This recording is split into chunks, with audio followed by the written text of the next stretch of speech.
Good morning. It's Sunday, June 25th. This is Oernoe News. Today's episode is with Russia's revolt over. Let's read the news. The swift, almost uncontested advance of the Wagner troops highlighted flaws in the security and armed forces of Russia. Several helicopters and a military communications plane were said to have been shot down by the mercenary forces. The Ministry of Defense is silent.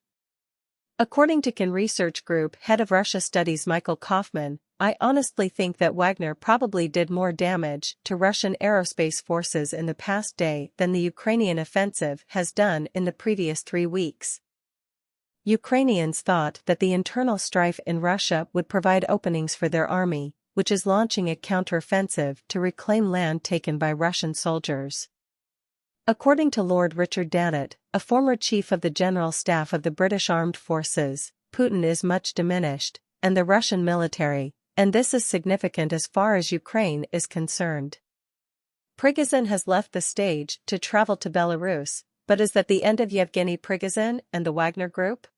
Wagner troops who didn't support the uprising will be offered contracts directly with the Russian military under the terms of the deal that halted Prigozhin's march, placing them under the command of the military hierarchy that Prigozhin was seeking to overthrow. Putin's support for the defense ministries demand that businesses sign contracts with it by July 1 may have been a factor in Prigozhin's uprising. Prigozhin had turned him down. How many of his warriors have traveled with him is something we do not yet know, but will learn in the coming hours and days, because if he has traveled to Belarus and maintained a potent fighting force behind him, he will once more pose a threat to Ukraine. Stated Dannett. Volodymyr Zelensky, the president of Ukraine, said that he informed U.S. President Joe Biden over the phone on Sunday that the unsuccessful Russian uprising had exposed the weakness of Putin's regime.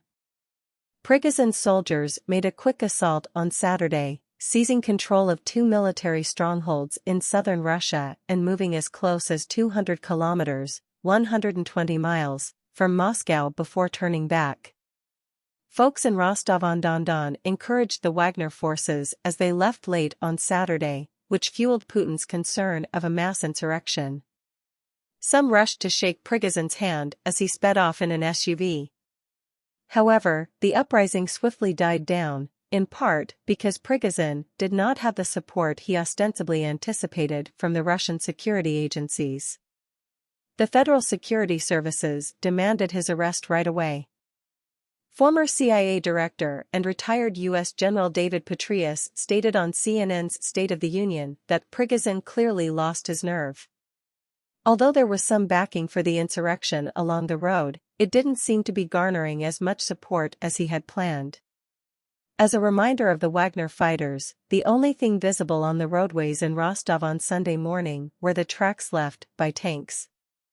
Thank God, everything turned out great. I believe with few casualties.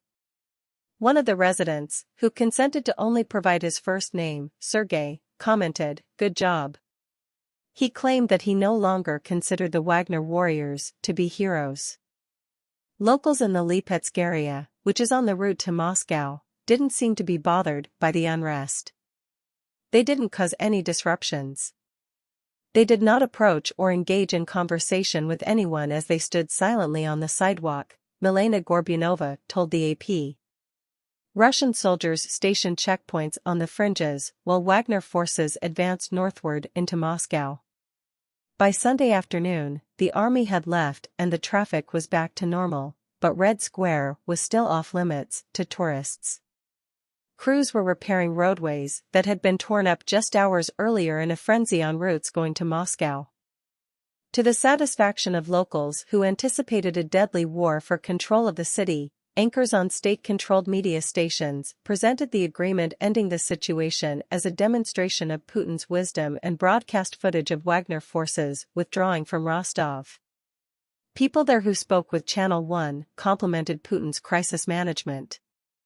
Putin's reputation as a leader prepared to mercilessly execute anybody who defies his power, however, was gravely damaged by the uprising and the agreement that put a stop to it. Defense Minister Sergei Shoigu has to go, according to Prigozhin, who has long and harshly attacked him for his handling of the war in Ukraine. According to U.S. intelligence, Prigozhin has been assembling his soldiers close to the Russian border for some time. That contradicts Prigozhin's assertion that his uprising was in response to a Russian military strike on his field camps in Ukraine on Friday, which he said resulted in the deaths of a significant number of his soldiers. Attacks on the camps were denied by the Defense Ministry. The march on Moscow seems to have been organized in advance, according to U.S. Representative Mike Turner, who serves as chair of the House Intelligence Committee. Turner said on CBS Face the Nation that because he is a military man, he understands the logistics and really the assistance that he's going to need to do that, including from those Russians on the Ukrainian border who backed him. This is something that would have had to have been planned for a significant amount of time to be executed in the manner in which it was, he claimed. That episode is with Russia's revolt over. Enjoy your day, see you tomorrow.